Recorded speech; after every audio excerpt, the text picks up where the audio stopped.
ونصلي ونسلم على رسوله الكريم أما بعد أعوذ بالله من الشيطان الرجيم بسم الله الرحمن الرحيم ألا إن أولياء الله لا خوف عليهم ولا هم يحزنون الذين آمنوا وكانوا يتقون لهم البشرى في الحياة الدنيا وفي الآخرة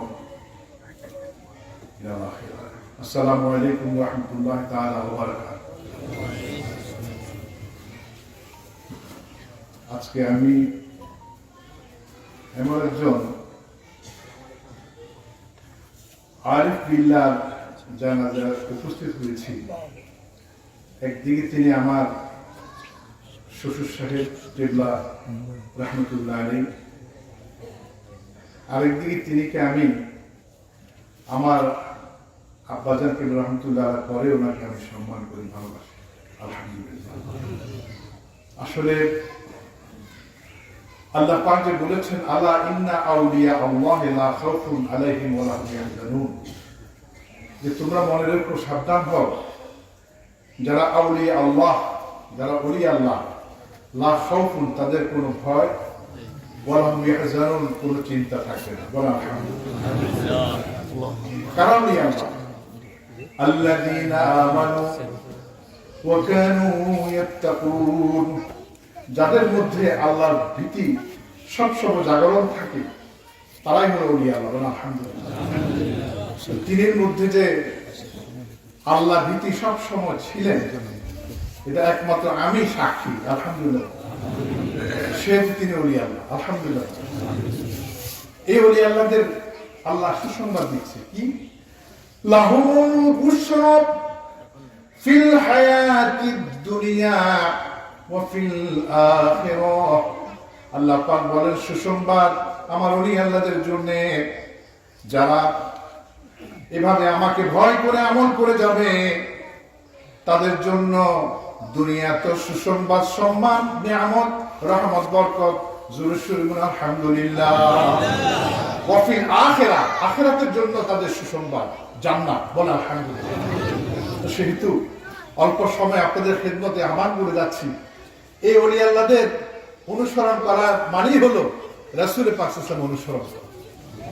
এই ওলি আল্লাহদের অনুসরণ করা মানেই হলো রাসূল পাকের মাধ্যমে আল্লাহ সেই ভালোবাসা, আল্লাহর মহব্বত, আল্লাহর রূপে রূপবান হওয়া, আল্লাহ যেন সেভাবে সকলকে নসিব করে। বলেন আমিন।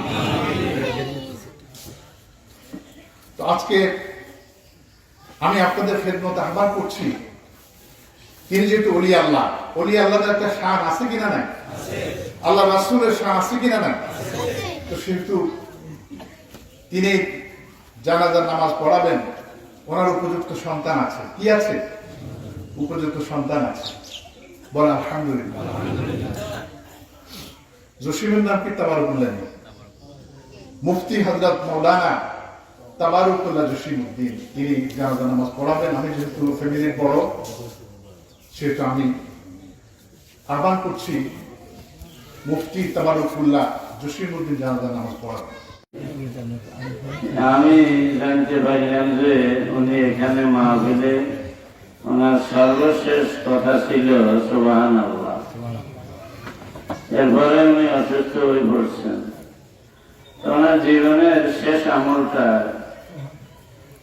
আমালি খাওয়াতেই মানুষ, শেষ কথা যেটা, এটা আমার ভালো কথা পাওয়া গেছে। আল্লাহ তাআলা আমাদের সবাইকে এইভাবে কবুল করেন। আসসালামু আলাইকুম। প্রতিদিনই উনি আসর থেকে আসা ওখানে থাকতেন, কথাবার্তা আলোচনা করতেন, দিনই আলোচনা করতেন। তখন থেকে ওনাকে জানি।